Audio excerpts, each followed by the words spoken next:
So to let you guys know, because I think it leaked on Reddit because it said coming in February, we're not quite ready to have the Carrack in the initial 3.8 release, but it will be in a subsequent 3.8 release. So it's not waiting till 3.9. So I think in February it should be done, and that's mostly because we still have some sort of LED stuff to do and some damage stuff and some of the finishing touches of the tech stuff.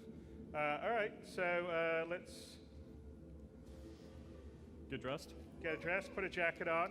So it's the beginning of we're still working on some of our, but ultimately there'll be a lot more sort of physical inventory on what you're going to use, and you'll sort of see that why it comes into effect later on in the demo. And let's just do a little bit of a tour. Maybe go off to the mess, grab a bit of morning coffee. Here's a little pool table. If you're bored on a long journey, exploring the frontiers.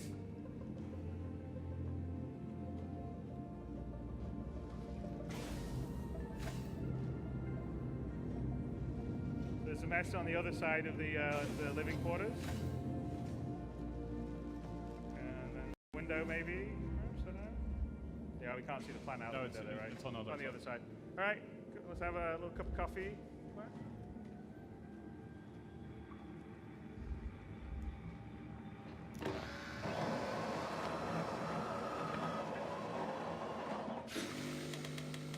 So we had coffee in the last CitizenCon demo. So yeah, well, again, this plays towards our actor status, which we'll get into a little bit later, where you will have to eat, you will have to drink stuff to stay alive.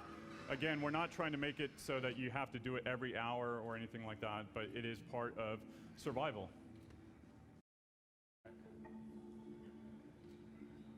Oh.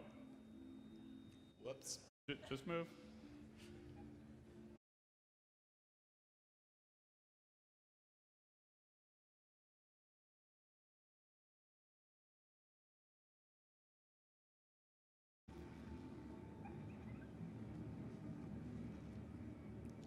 Good morning. This is one of our other players, Joe, on the Carrack. Has the FOIP server gone down again? Yeah. Really? Okay. So Joe was actually, Phil, can you switch to just have the comms? Sorry, the back-end services that does the FOIP vote seems to be sticky here. It was on our previous, and then it went off, and then it's gone on again. So here's Sam.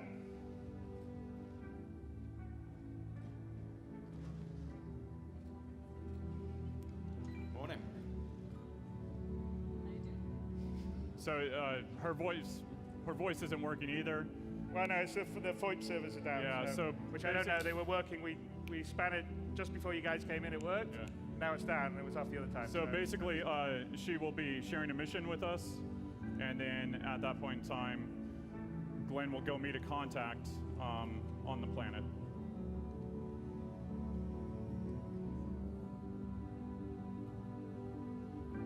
So at 3.7, we introduced mission sharing, and obviously we still have some group work to do to make things feel fluid and getting in and out of parties and all of that.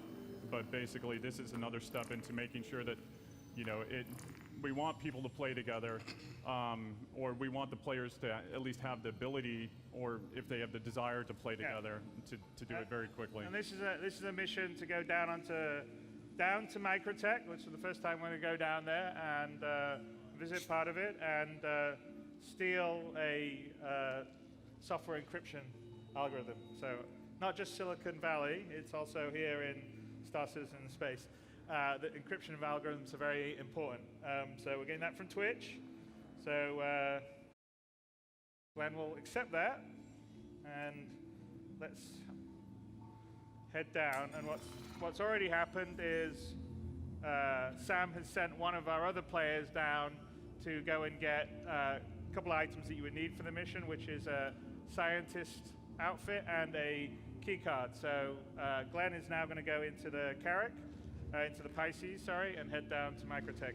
So we're going to keep the Carrack up in orbit, and we're going to go down to New Babbage on Microtech.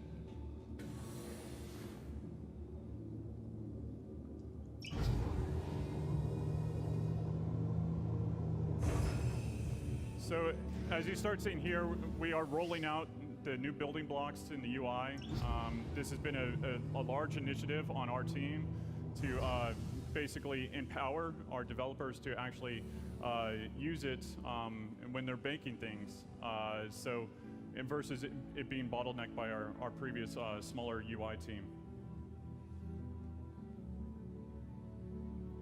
All right, that's the upper bridge in the Carrack, and see that?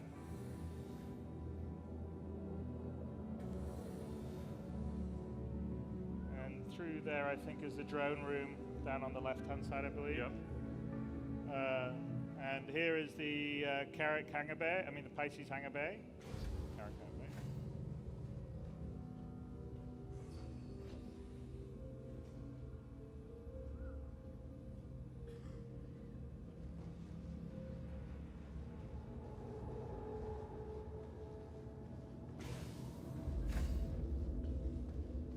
And in the back, there's the 2 rear turrets, and then also the engine room here, which is another one of our players. So Glenn's going to ask him to open the hangar for him when he gets into the Pisces. But of course, since our back-end FOIP service decided to die, and our back-end stuff, you just imagine it being said.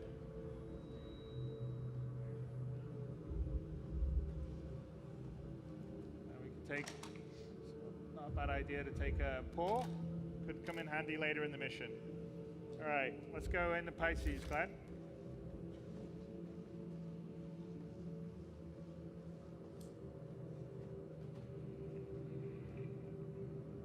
Open the hangar doors.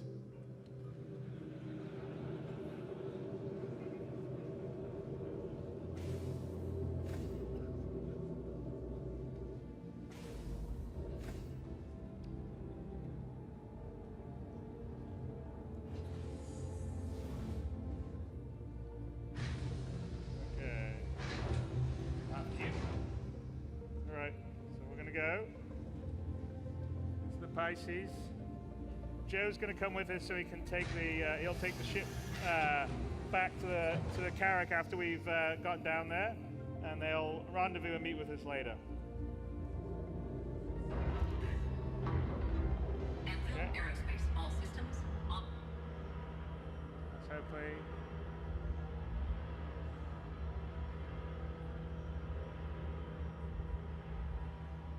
Can we get player 2 on my screen left, please? There you go.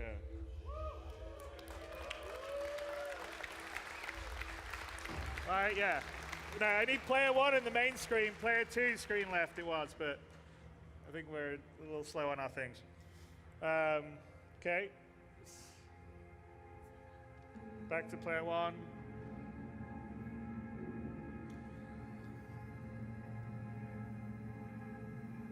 Can I get player 1 back on the main screen, please?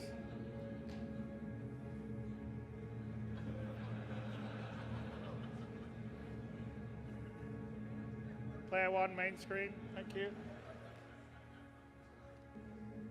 Okay, that's player 1 on the screen right, main screen, please.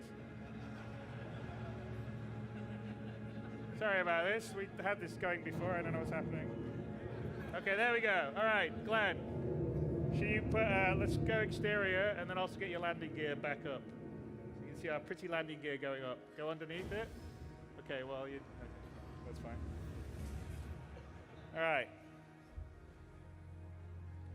And let's set a course to Microtech.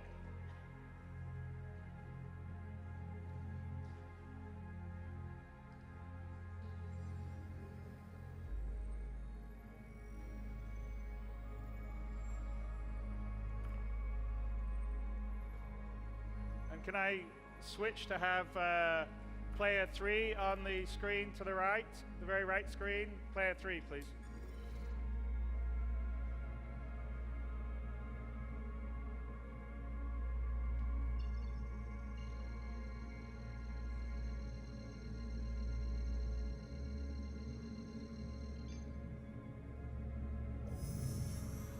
Drive is now on.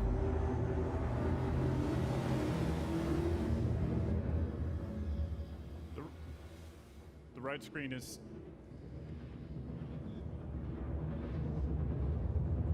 player 3, right screen. Okay, then kill the right screen. Kill the right screen, please. The very right screen. Why is there often? Okay, here we are. Coming out. No. I know. Player 1, the center screen. Player 1 should be the center screen. This whole demo, please. Okay. So we Want to introduced talk about this? space stations around orbit, around the planets. They will have HABs and basically other shops and all of that. So that will roll out with 3.8. So every planet, Lorville, ArcCorp, Microtech, and then obviously we have Port Alisar. Yeah, this is Port Tresla, which is the orbital station around Microtech. And as we're going to descend down to Microtech, I want to bring Ian onto the stage. Ian Leland is our art director of the Persistent Universe. And so one of the big things that we're rolling out with 3.8 is Procedural Planet Tech V4, which is pretty amazing. And Ian, I want you to start talking about it. Okay, hi everyone. So, Planet Tech V4, this has been a major tech initiative for CIG. It's something that we felt very passionate about working on, and some very, very clever people have been working on it. Fundamentally, previously, we couldn't have done a planet like this before, so we're really excited to kind of put it on screen today. One of the first things that you'll see is now we have what we're calling large-scale terrain shadows. So what this means is, even from space, you'll see terrain formations like a mountain cast like long, beautiful shadows across the landscape. Down over the top. And because Microtech is largely snow, this is kind of important, right? Another principle of V4 is we want to dramatically reduce the amount of biome tiling. So what we want to do is it should be a one-to-one. So what you see in space is what you see on ground.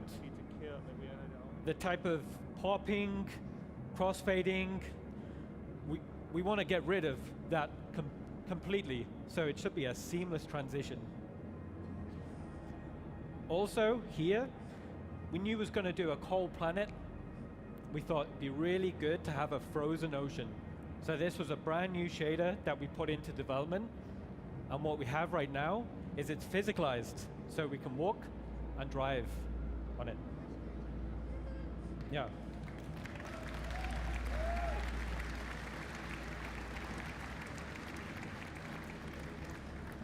Internally, we're just in love with this technology. It empowers the art team to be able to just create amazing artwork.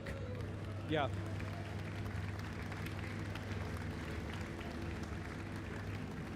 So one of the things that we've added is basically, and this will tie again into the actor system that we show off later, but the planet, we call it the room system basically, and the room system allows us to have humidity. But it can be a planet system. Yes, or but it's a planet system. Basically an environment container.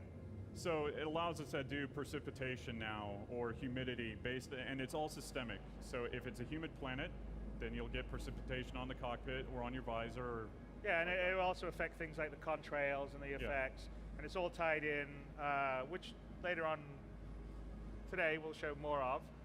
The other thing that we can talk about, other than how beautiful Planet V4 looks, also the fact that, like, I don't know if you noticed, but it's like you don't see repetition of biomes, you don't see, I mean, it just seamlessly from the outside in, it's just smooth, it's pretty awesome. There's some talks today that will talk about the graphics tech behind it and also just how they created the stuff. And as we're flying here, one other thing I want to point out, which is not necessarily the Planet Tech V4, but it's we've been sort of working on the flight experience, and that's an ongoing project for the combat and the flight experience. But one thing that we'll roll out in 3.8 is what we call the look-ahead setup for the cockpit. So if Glenn is flying around here, what we do is we actually take notice of where the velocity vector of the ship is going to be, where the horizon line, if you're on a planetary body, if in space, obviously you wouldn't worry about that, and also if you had a selected target. And the view basically gets sort of biased towards that. And so as you're flying around, you'll feel the cockpit move around you. And it's quite similar if you see people fly like Tarada does, really cool flying, and he's got head tracking on, right? And you can see pilots generally look where they're going. And also if you're a racing car driver, you look where you're going. And so that's kind of the idea here, rather than having a very static fixed view. You can, of course, turn it off if you don't like it, but we think it gives a much more fluid experience. We've also been working on the chase camera stuff, so there'll be more fluid vehicular chase camera. You'll see it here, you'll see it a bit later on. And generally that's sort of stuff that we're continually working on. But here we are, we're kind of coming up to the New Babbage, so I'll give New it Babbage. to you, Ian. Also, another thing which is super interesting.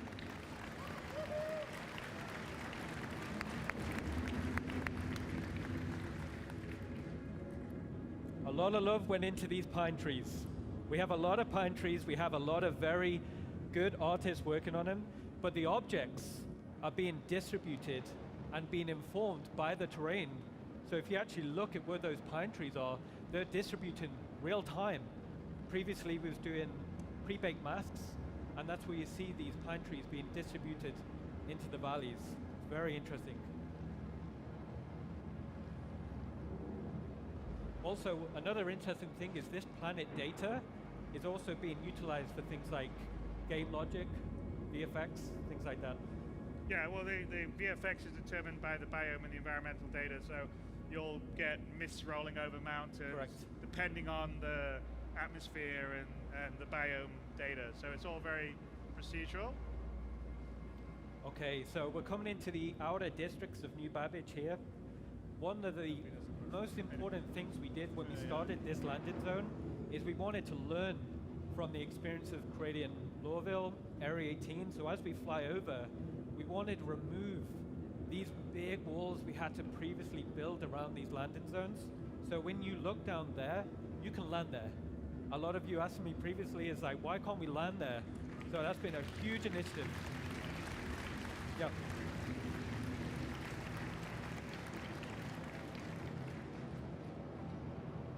Well, we're also for 3.8 significantly improving the no-fly zone and how you visualize into it. So we won't have like this big ugly mesh that just gets in the way and blows you up. So I think that will help in most locations. But yeah, you can definitely see the sort of learning that's gone over multiple landing zones coming to fruition in New Babbage, which to me feels like probably the best of our sort of cityscape so far. Yes, we're very proud of it internally. Here you can see one of the signature buildings of New Babbage. This is what we're calling the Aspire Grand. Good job, Glenn. See if we can get through that. Fancy dancy. Woohoo! One And interesting the Aspire Grand is probably where, if you were starting on New Babbage, it'd be Yes. one of the places you would have your hab. I've got a slide to show you later on today what the view out of that's where the hab's going to be. So if you want your home base or your hab to be on New Babbage, that's where it's going to be. Yeah, and we will, not necessarily with 3.8, but we're going to start transitioning next year towards having people start on the various planets versus start on Port Olisar. So you sort of will choose your home base, whether it would be Hurston or Microtech or Crusader, or Area or Arcor, and then that would be sort of your starting base in terms of playing the game. And we also understand that you want to get in and out very quickly, so again, that's why we're putting habs in the space stations around, so then you can stay there, you can get in and out very quickly. Oh yeah, no, exactly. So in spaceports, we will have like motels in airports. We'll have that as an option when you land or not, and then also you can have your sort of permanent apartment in the city, so to speak, and you just pick where it is. So I think we're just heading now to the kind of New Babbage interstellar spaceport, which is actually not. It's across the frozen lake or It's ocean. across the lake. One Yeah. interesting thing is when we were designing New Babbage is we actually geographically scouted where they would build a landing zone. So we built it around this nice water feature. You might have a free spot for your vehicle. Wait one moment while I double check.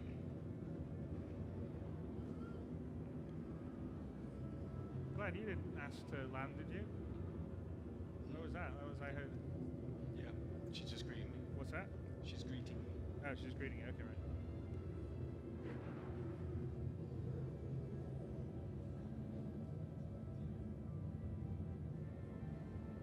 Right, and this is pretty. I mean, the new Babbage spaceport has a lot of hangars and. It has twice the capacity of previous spaceports, and Chris laid down the challenge, said, Ian, let's try building a spaceport in the side of a mountain, and we were like, okay, Chris, let's give it a try. Oh, and to show off those nice Microsoft miners.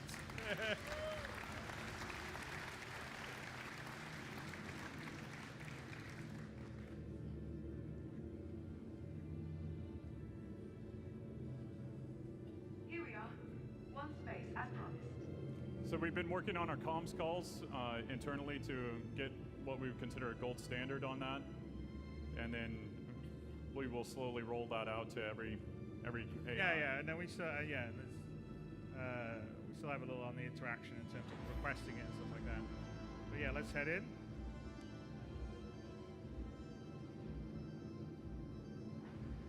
Come on, Glenn, you can do it.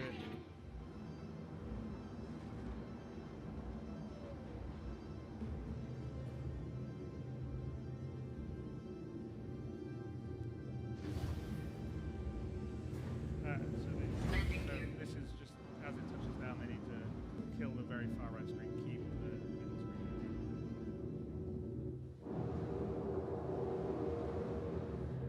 What?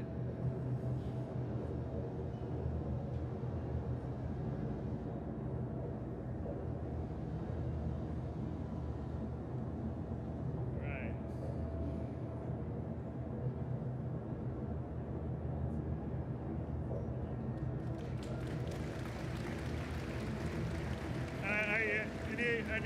And there's, you can see the AI, and this is just a small landing pad, right? This is a small So this is hangar. only a small one, just to let you guys know. I think we have small, medium, large, and Extra extra large. large. So that's just to give you an idea of scale, which I think one of the things that's great with Star Citizen is just that level of scale that can go from, you know, a coffee cup all the way up to a planet.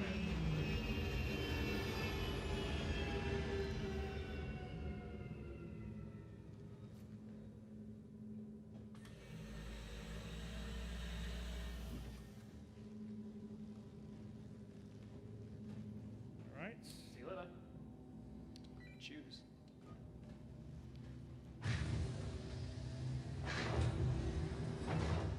Okay, and let's go and find Rob, who's gone ahead of time and gotten us a Microtech Science coat and a fake ID.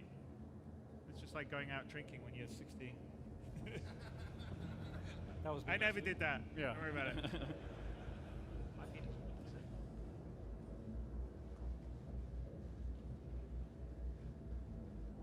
So just one thing to note on 3.8. So I'm not Babbage. sure I mentioned this, but Microtech Yeah. will be there.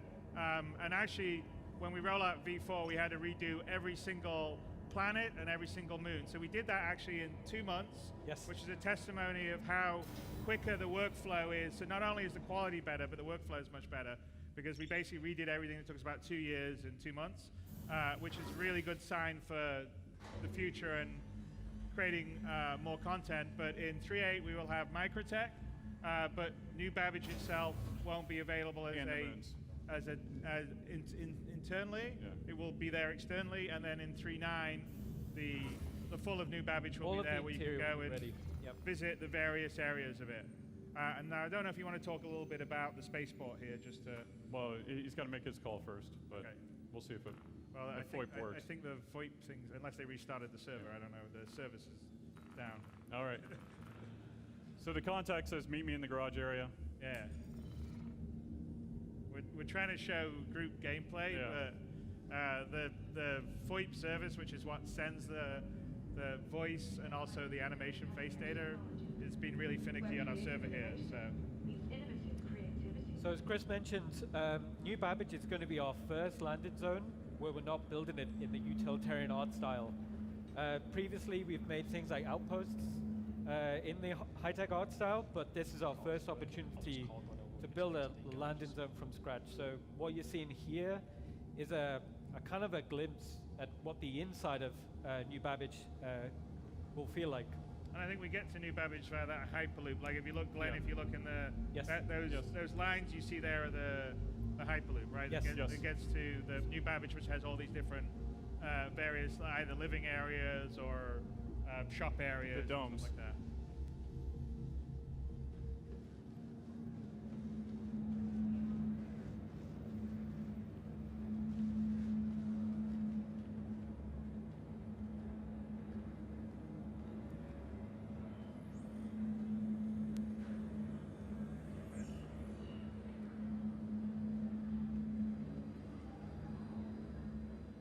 Hi. Is there something I can help you with? So this is our Cortina-like microtech Yes. The greeter. greeter. Here's a funny joke. What do you call a mobile wrist computational unit that is completely made out of helium? Moby gas.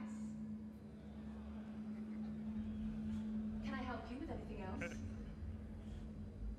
Are there more jokes? I think there are, yeah. I have a joke for you. Which standard Earth month has 28 days in it? All of them. Yes. Yep. All right, let's go. All right, You Glenn. can thank Dave Can I help you with anything Haddock else? and the writing team for that, right? Yeah, thanks, Dave. All right. It was nice chatting with you. I hope you enjoyed the rest of your visit. Okay, so let's head to meet up Rob and get our fake ID and lab coat.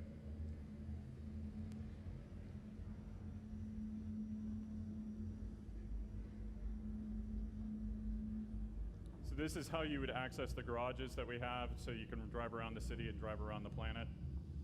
Over here. You must be Glenn. I am. I think you'll find everything you're after just over there. Ooh, how about that?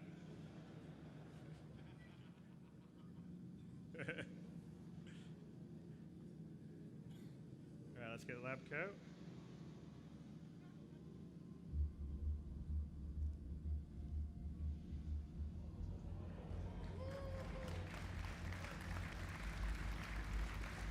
So it's early days yet, but the idea is that all the outfits, like the cloth outfits you have, will be physicalized. We'll have some stuff we'll show a little later. So we have the sort of new cloth stuff that I think we've shown in early days before, but you'll be able to take your jacket off, drop it on the ground, it will crumple on the ground, wave it around.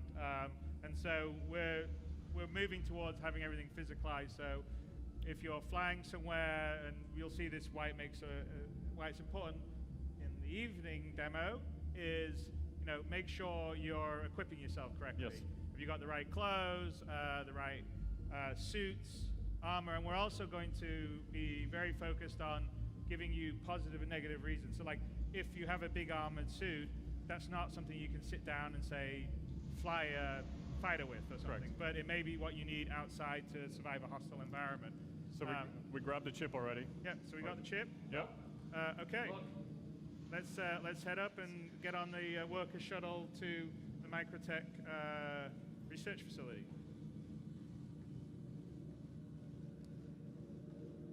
And this is sort of an example of a longer-term, multi-stage mission, not in 3.8, but later on that Yes. we're building. So there will be challenges that are sort of you versus AI, environmental challenges versus just also the general PvP emergent gameplay that can happen. Okay, hopefully that works. Oh, all right, we're through.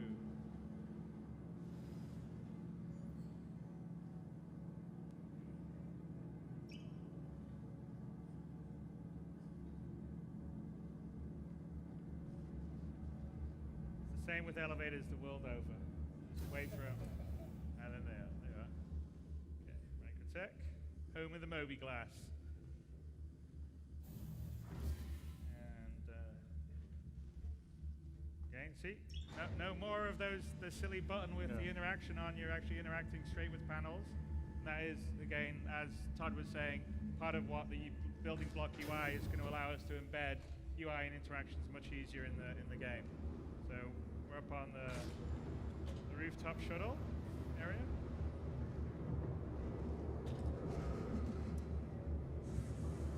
And so one thing that we'll get into later, but we have the player status system is now extending beyond oxygen into temperature.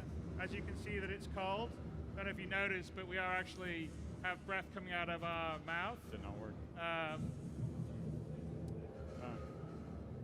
And if you want to look around your third person, we can sort of see you breathing, I guess. So another big thing that was just seen was basically AI transitioning from one zone to another zone. It's cold. Yeah.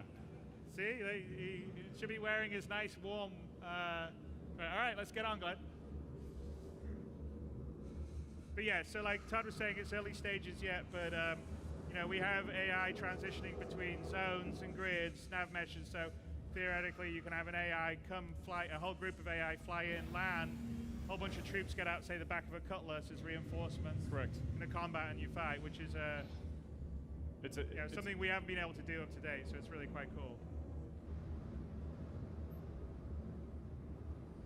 And this is actually an AI flown ship that's taking us on a shuttle towards a research facility.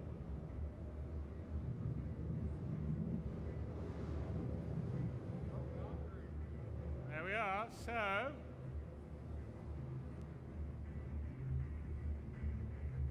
this is the end of part one. We've got some cool stuff that will come back at the end of the day in part two to show you some even bigger stuff we're working on. So, all right. So we're on the Microtech shuttle to the lab.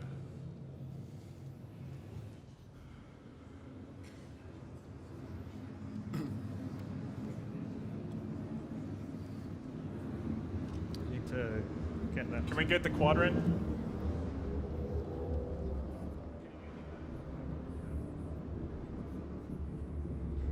Right, and by the way, Glenn is actually on a AI flown ship here. So, and that is something longer term that we're going to be working on, which is AI doing things like taking you a shuttle from a space station down to the ground, or various locations that you could go to without having to fly to yourself. So think of it as a bigger version of the transit system.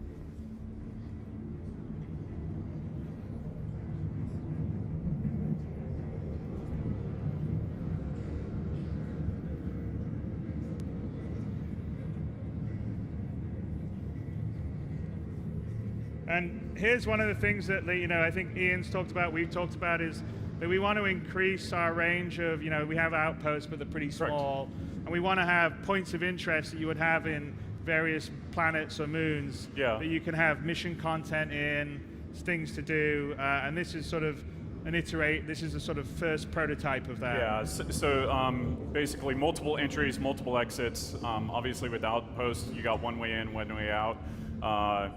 So for us, from a design standpoint, this allows us to build these in a modular way so that we can have different entrances, different exits, different room layouts, different mission content associated with it. From there, then we start looking towards towns and villages, and then obviously we have our main cities. Yeah, and as I mentioned earlier, this is sort of a prototype, first version of a sort of multi-part mission that we've discussed and thinking about doing in the longer term, not 3.8 obviously, but 3.9 or on beyond that. Of course, it's cold here in Microtech.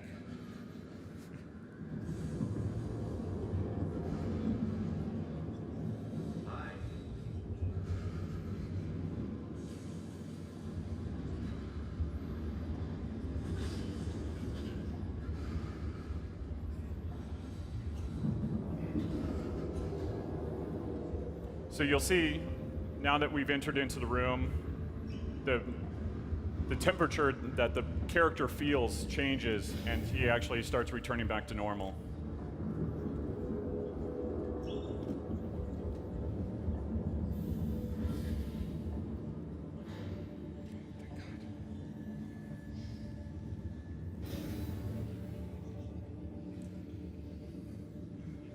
All right.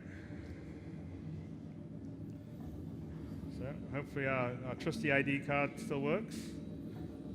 I'm willing to say it does.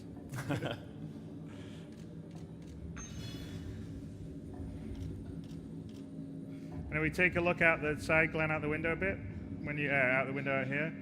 So one other thing, which we're going to get into a little further, but if we actually take a look outside, the other thing that we're showing here is dynamic weather. Yes. And so actually there is a ground snowstorm blowing in. Can you look out the window a little bit, Glenn? Or not? Glenn? Glenn, can you look out the window? Just take a look out the window quickly.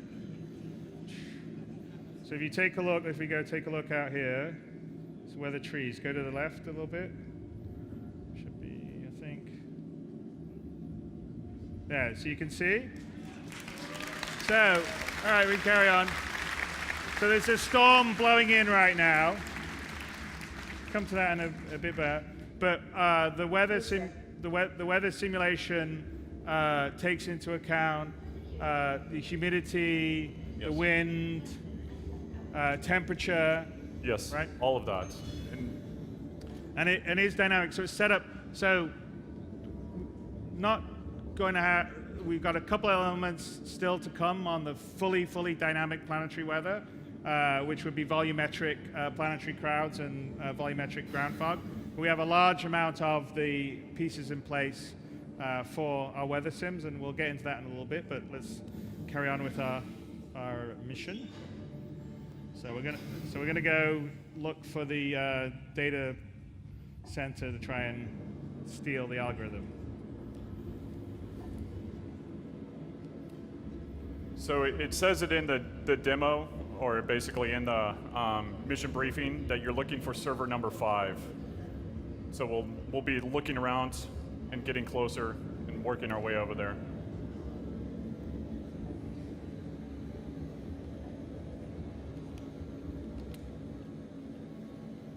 And try not to be too conspicuous.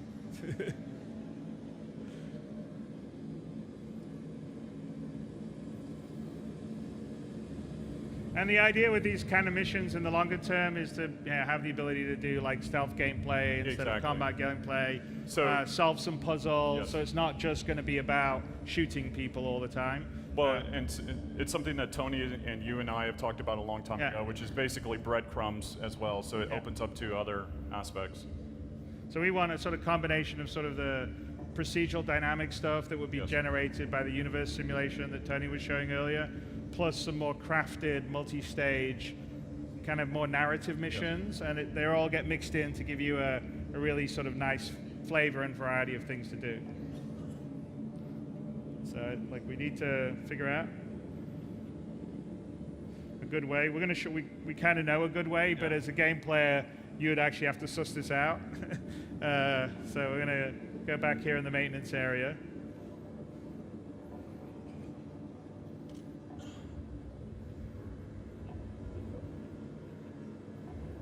And there we go.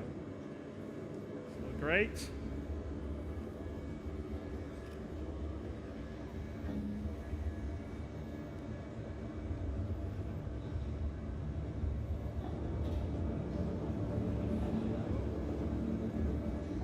Very quiet, great. Yes. In the future, obviously, the AI will have certain stims that they can react to, and audio is one of them. Having certain objects that the player places around would be another way to distract AI.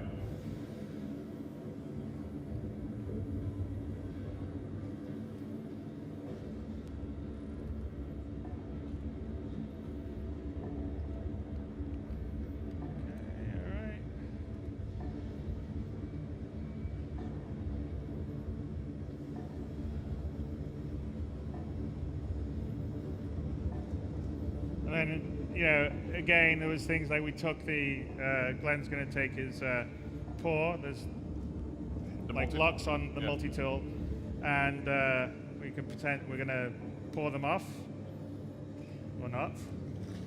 There you go. But yeah, the idea is, like the FPS, like the multi-tool has different modes.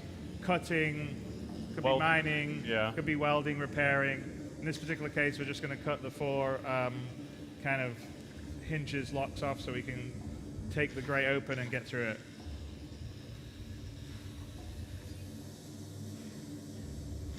And again, this is, I think we've talked a little bit about, especially with something like whether the weather or the temperature, it's about taking like the physical inventory, taking the things you need. So do I need a tool to go and do something? Do I need to have an outfit that will keep me warm or, Correct. or protect me from fire? And I mean, I think even with our combat and everything like that, we want people to actually think about what they need to do first.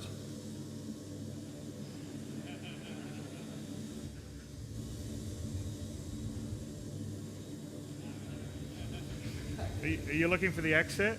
No, he's looking how to turn that off. No, it's on the bottom here. Go down here. It's there. See that square? Move your cursor down. Oh, can you tab to it? Your mouse isn't working? Aye. Yeah, aye. All right, Glenn's managed to crash. That can't be right, right?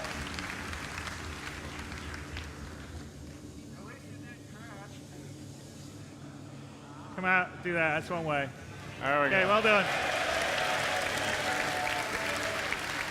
So that's the as you guys know, there's an inventory. There's a personal inner thought system, which is Richard is the personal inner thought with 3.8 or 3.9. 3.9. So that's sort of work in progress. But the personal inner thought is in 3.9, which allows you to access a whole bunch of actions or interactions that are sort of on you or would be your thoughts. And so that's a very early version that obviously for some reason is bugged, but we weren't actually meant to end up triggering that. So we're looking for a data card. And we're going to steal some data. Oh, there's a guard on that side. Just make sure you stay out of that way, Glenn. There you go. Okay, come over here. There we go. Take the data card. You can take that one, or I think he clocked one on the desk, I think. Okay. It was risky. Okay, quick. All right, back.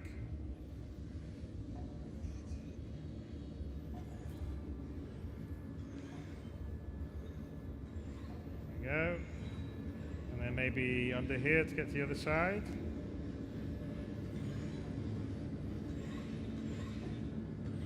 And by the way, one of the reasons why, there we go. One of the reasons, obviously, why Microtech, they like this planet and they've been cold is to essentially cool all their, the server farms? And server farms, yeah. Yes. It's like a big Microsoft. All right, let's try to get some data.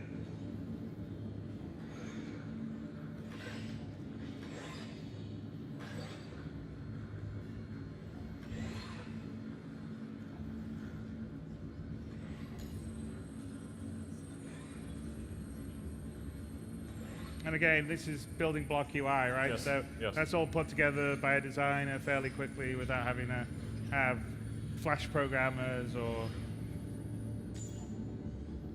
Okay. Let's get it.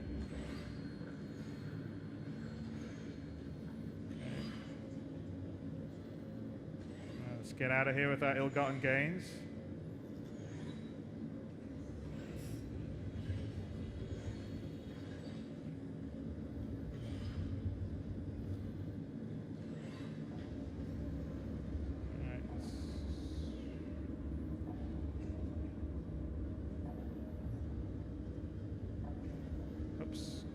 Really go that way. Yeah.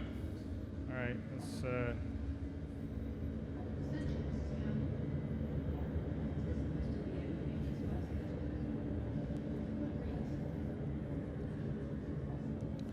right, I don't know. This looks all right. Ooh, all right, Glenn. Just pretend that you're blending in.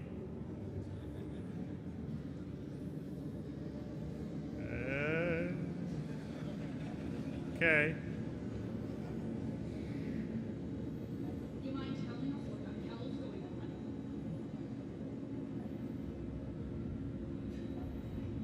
Hey, talking to you!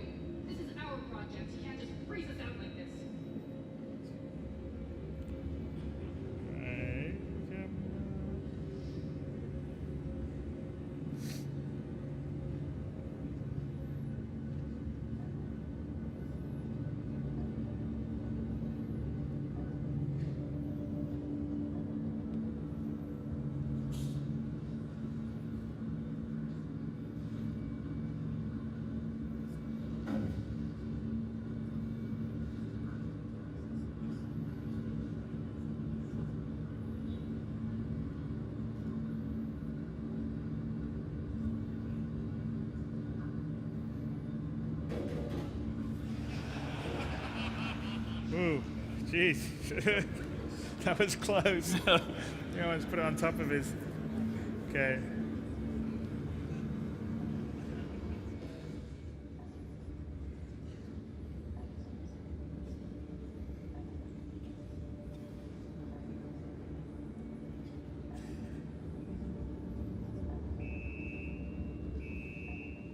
Daisy. I think we better get out of here, Glenn. Yeah.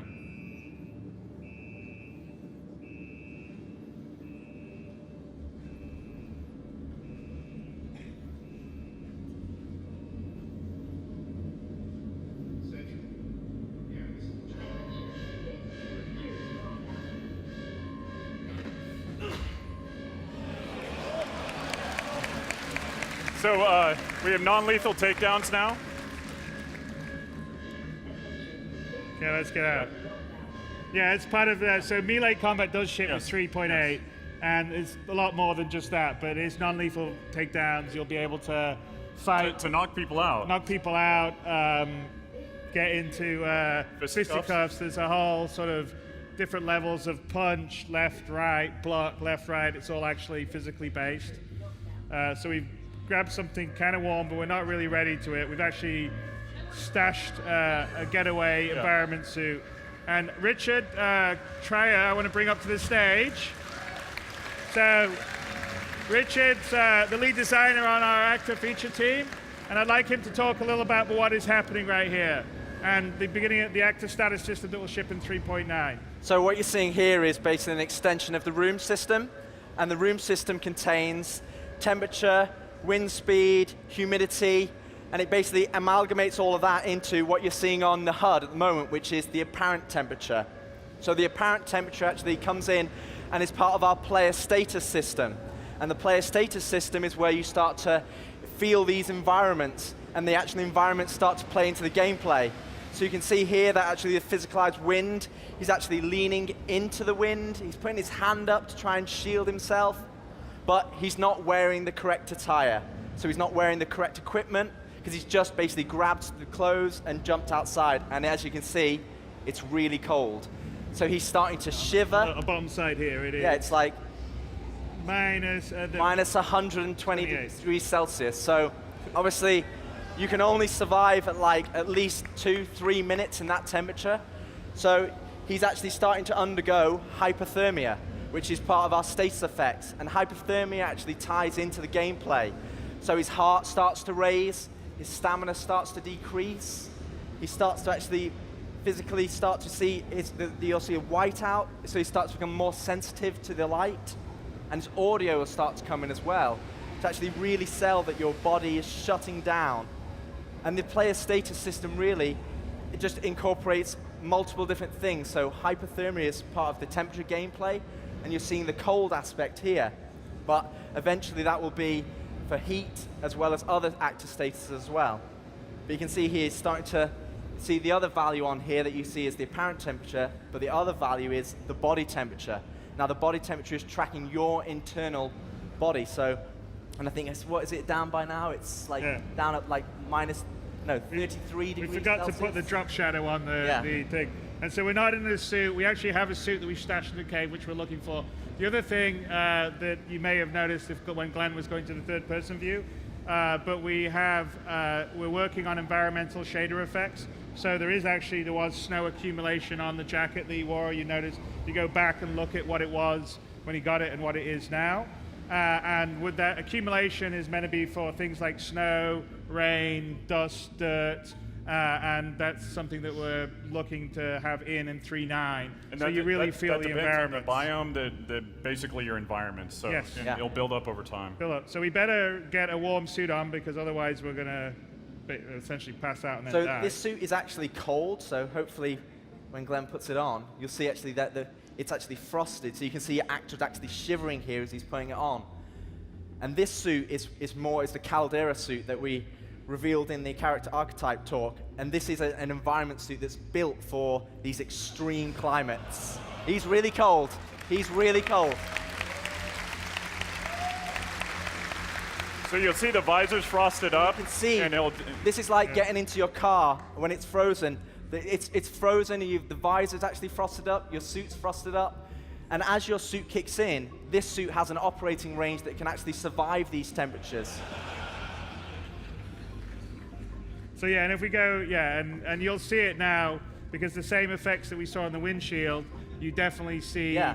So in think of it like your car. so a visor, you're going to see, because it's a big winter storm, snow, slush that's warm in here as it's going out though, it's going to start to get slush, and what we're going to see is is tough. And then I think the other person that I'd like to bring up is Mike Snowden, who's the director of our visual effects, and his team is being responsible for all the environmental weather effects here.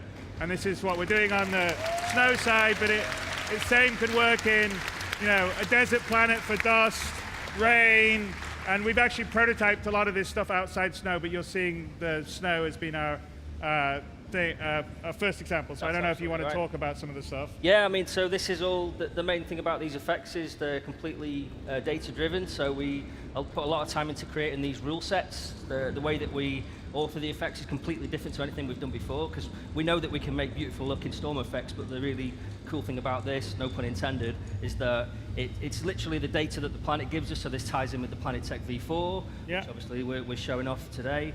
It ties in with all the active status stuff, so it's like bringing everything together. So they look fantastic, but they're completely driven by what the game data is. Yeah, the temperature, altitude, humidity, Yep. and so it's systemic, and it's I mean, and it'll be affected by time of day and other things. absolutely, so yeah. I mean, so the rule sets are things like temperature, even elevation, wind strength, wind direction, even angle. There's a lot of complexity in the rule set that makes it really easy actually for us in the long term to make these effects across all the kind of hundreds of planets that will eventually. Yeah, exactly. And obviously you can see the effect of the winds on the vegetation. Yeah.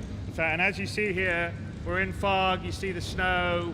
Our visor is getting, it's like you would be, in a snowstorm if you were skiing or out there. So we stashed the suit. We actually had a rover that we've stashed that goes in our Carrack. So we're looking for right now. One of the things before we go on too far, the other thing is with the armors, you will run into planets that are outside your temperature range, and so you might last there for 15 minutes. But obviously, we want to make sure that it's very lucrative for you to be able to, go in there and risk reward gameplay for it.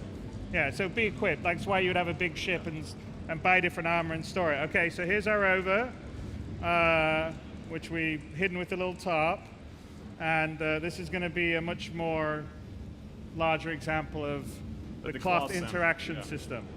So, all right, Glenn, let's get the top off and get into the rover.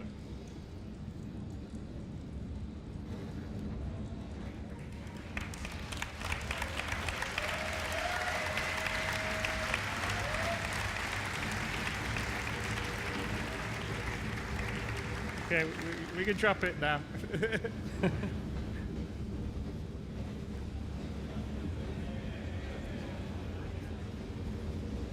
And again, that's an example of all the physics stuff coming together, the cloth interacting, the wind's blowing it. And the wind itself here, one thing I wanted to call out is that the wind is different strengths depending on where you are. So if you're down in the tree line or in the troughs, the wind is a lot slower, and then as you get more exposed, that wind comes out. So it really is a dynamic environment. And as you see, as we get into here now, the temperatures come up, the water's evaporating from our visor, and we have a clearer view. Mm-hmm. But of course, the outside of the rover now will have the effect on its canopy. Yep. All right, let's let Sam know that she needs to pick us up. Well, after we've engaged our systems, I guess. Welcome to Roberts Specific Industries. Enjoy your system check.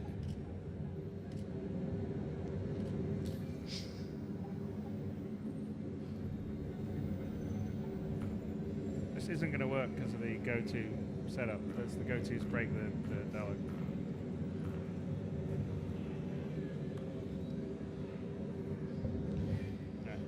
I'm gonna need a pickup. Yeah. Oh, hello. Yeah, I'm gonna need a pickup down the bottom of the hill. On my way. Okay. Right, got it. We actually that breaks in our system because we have a little background zoom to the right place, which doesn't actually do the server check right. So it hasn't streamed, and it's actually, you are seeing some of the stuff because this is in server OCS, so we don't have everything all the time now. So when things go in and out, we've still got edge cases, and that's one of the issues that we have to fix before server OCS haven't, but it'll be fine. So let's. Also, this is precarious, so make sure you get a little noisy for Glenn. Ooh. Oh. All right.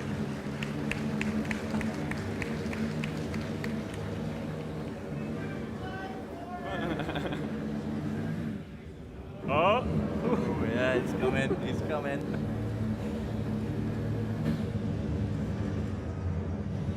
You can see the fog starting to thin out now as we're going a little further down. That's Yeah. So again. like as we're further down, it's not quite as thick. The weather is not quite as intense. I know, he's scaring the shit out of me.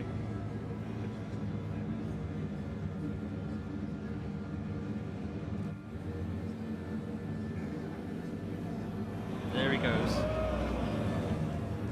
Show off, Glenn. All right.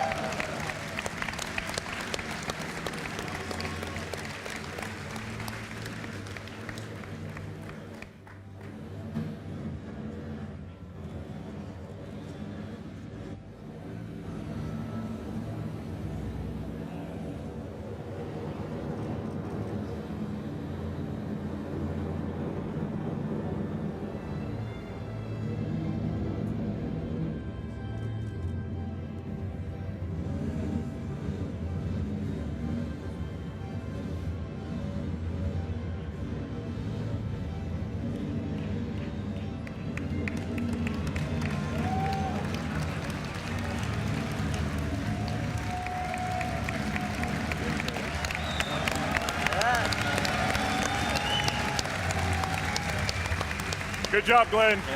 Yeah.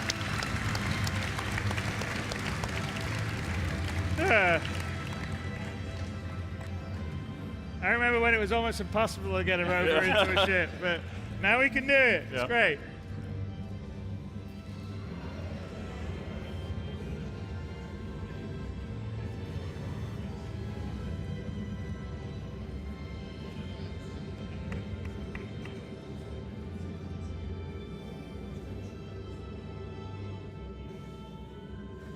And here's an example of, so we're talking about storage. So these are actually meant to be for suit storage.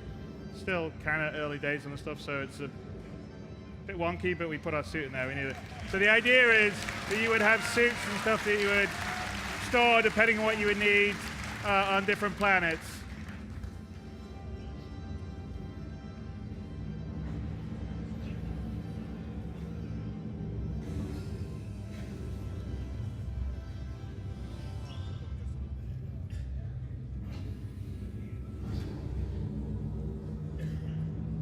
Oops, hang on. We got a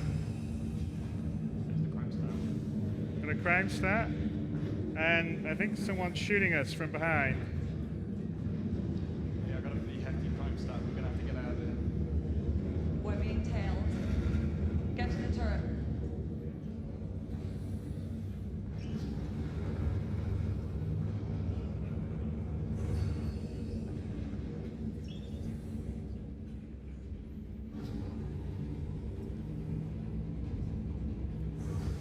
All right, come on.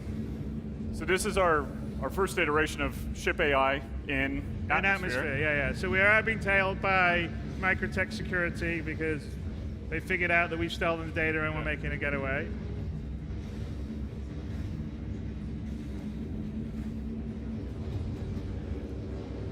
There we go. All right, come on. To our little turret.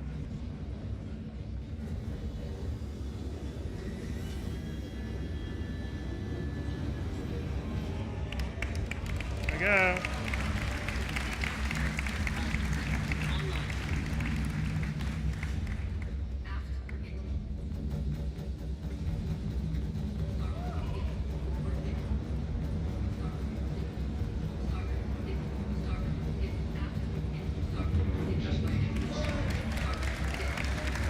Okay, come on, let's get rid of it.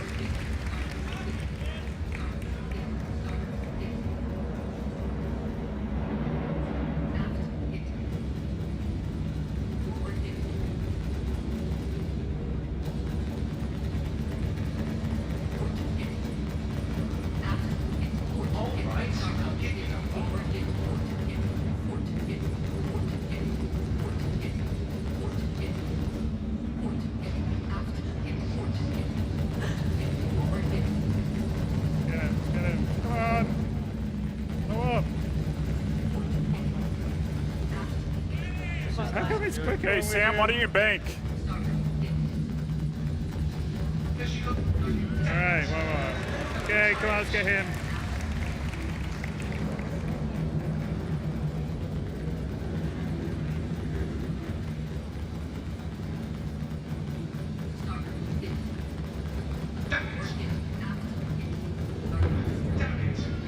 Okay, last one. Okay, we got one more, right? Yep. No, there's one more. Here he is. Get him. Sam's basically flying the ship to try and give Glenn a good shot. Alright. Come on, get him. Probably not. Don't make me take it. You gotta do it. Go on. See the storm in the distance. Yeah, you can actually see a snowstorm in the distance there in the background. As we're leaving, that was where we came from. Do we have to kill them all to advance? Yeah, punch it. Okay, come on, Glenn. No pressure.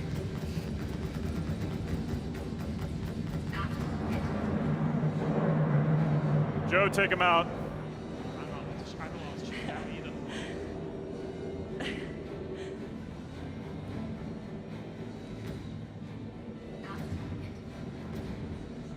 Shoot it, shoot it. Okay, Glenn, come on.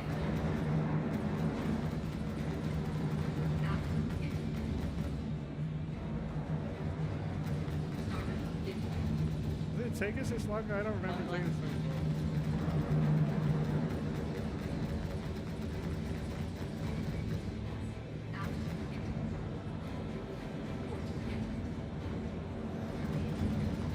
There we go. Go. Go.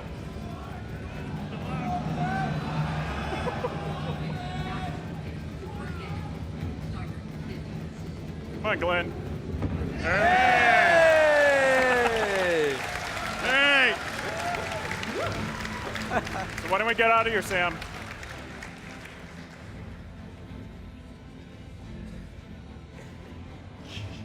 Okay, we had our mission update. We get it later. Okay. Let's get out of orbit then.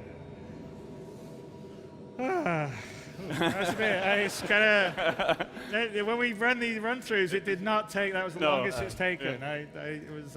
It's a bit Good AI. nervous on that one. Yeah. We're gonna have to wait till.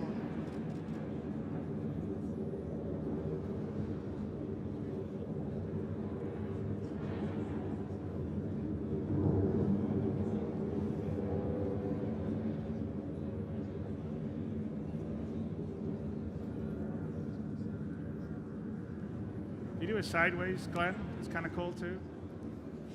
Just go to the sort of side and around. Get like side. Glenn. Yeah, Side. he's got it. He heard me. See the beauty. Microtech's very pretty. All right. So when do we get the mission update? QT. Oh, we're Q2? Okay. Or, Yeah, you can see that. Those are trees down there. Those dots. That's cool. So is okay. So now we're going to QT, right? yeah. Okay, let's get it. Let's get going. She's having trouble with the HUD. It's a what? She's having trouble with the HUD. Okay. Just get up, and then. Yeah. No, once no. I get out of atmosphere, it should Yeah. help. I hope.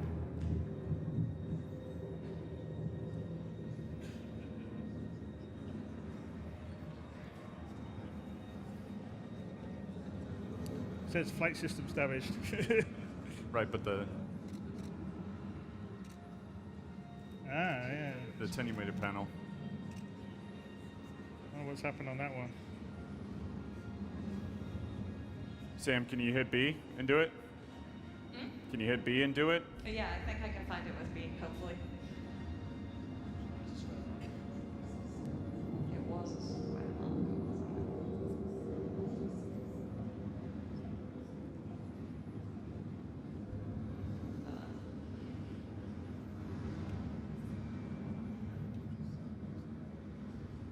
Hey. Okay. There we go. Oh, so fucking, we gotta. I don't know what that whole we gotta get the nav. Yeah. It's fucking that whole thing drives me nuts. Okay.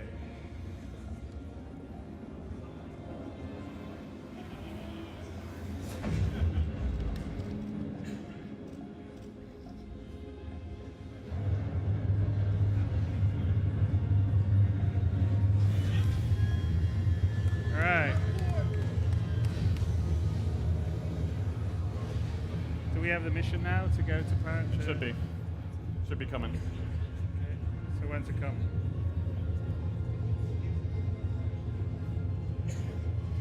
You don't need to rush, by the way, Glenn. But yeah.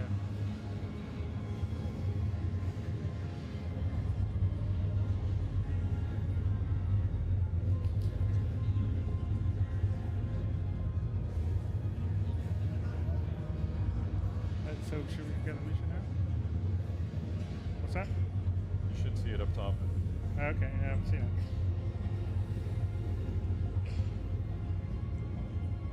Hey, Glenn, can you check your Mission status? You should have had the update for where to, but I'm not sure if you saw it. Yeah, delivered to Ruin Station. There you go. So I told you we had the update of the mission. I guess we just missed it. Anyway, we got the data. We've now told where we got to go. We got to go to Ruin Station in. There we go.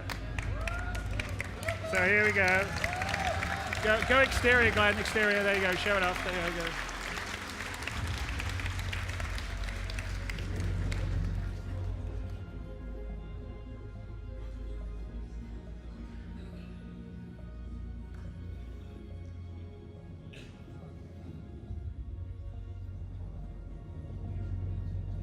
And this is in the volumetric cloud, the space cloud tech that we have. Same stuff that we're using for Squadron 42 for the coil, but as you can see, usable everywhere else. It's completely volumetric lit in, and it's beautiful.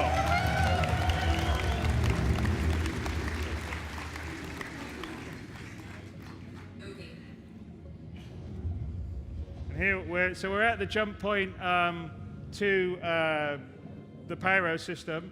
Now, you don't necessarily need infrastructure for jump points, but the more traveled ones are the ones that used to be traveled, which Pyro used to be, but not particularly anymore, have what we call jump rings around them, and they help stabilize the jump point to make for a smoother jump. If you don't have one, then it's more difficult, and the entrance is harder or difficult. But sometimes you may want to try a sort of side jump point to get into a system, like if you're a smuggler, because the main ones would be more, essentially, they are like a checkpoint. It's like going through a border patrol or something. It is basically a port. So when we're building the solar system, one of the things that we think about are entrances for, obviously, economy reasons, and you saw that with Tony Z's talk, of way to interject new things into the solar system. So around the Stanton jump points, the three major ones, we will have space stations, so that you can go and travel. And let's say you had a long jump point and you want to stop and basically drop something off there, or refuel, or do whatever you need to do. So we will have space stations around those jump points that you can go and interact with. Now, obviously, when you go into a little bit more lawless system, I don't want to say like building a wall. Yeah. Well, in the case of Pyro, it used to be a regulated system. Yes. That once they strip mined it out, no one goes there anymore, and it's fallen sort of into a lawless state. Yes. And so this is not really this isn't a very often traveled jump point, but we're going to take it because that's where we have to go to head to Pyro Station. So as you can see, the jump ring, which is delineating where the point is off in the distance, and Sam is going to line itself up for us to jump to Pyro System.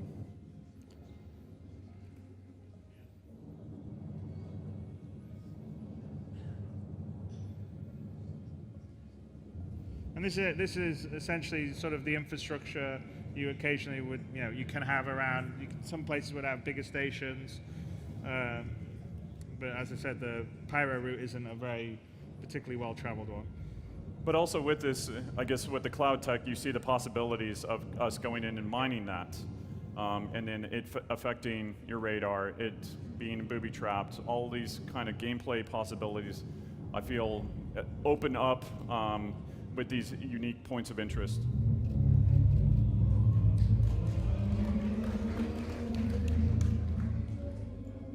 Do you guys think we should open it? Yes. I think we should go. Let's do it.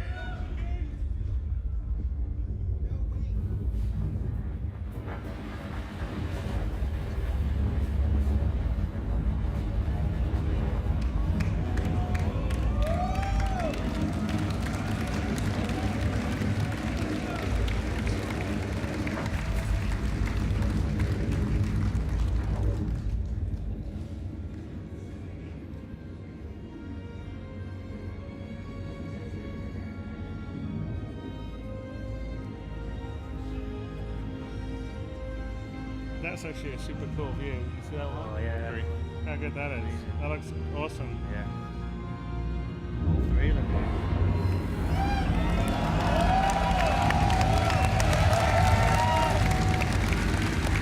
Okay.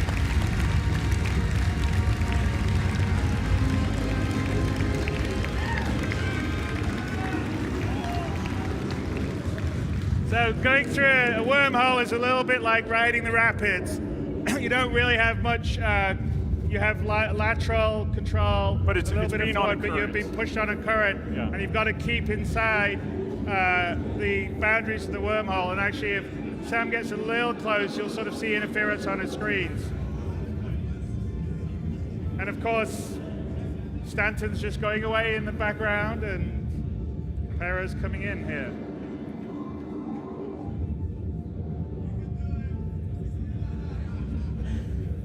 Yeah, and you can see there's actually a current that we put in the wormholes, and you sort of see the particles that are giving you the idea of where the centerline current is. And you have to anticipate to keep on the course, because if you don't, and you go off and you go into the boundaries of the wormhole, you could end up just being spat out in just space in the middle of nowhere, or severely damaged.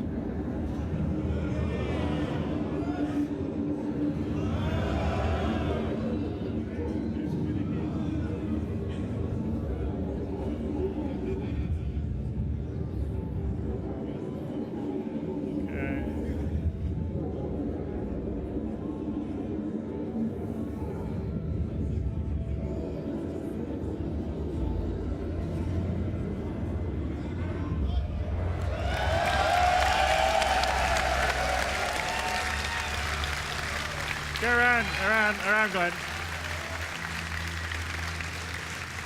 Okay, so we are now in the Pyro system, and we streamed out Stanton as we were traveling, and streamed in Pyro. The other side, by the way, has got an awesome light on the side. Yeah.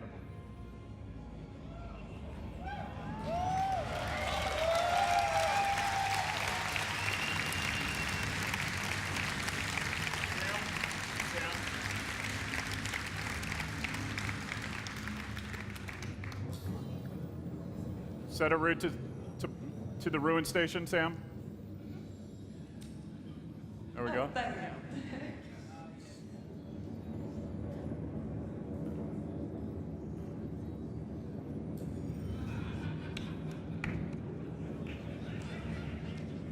we go. All right, Ian. Hit it.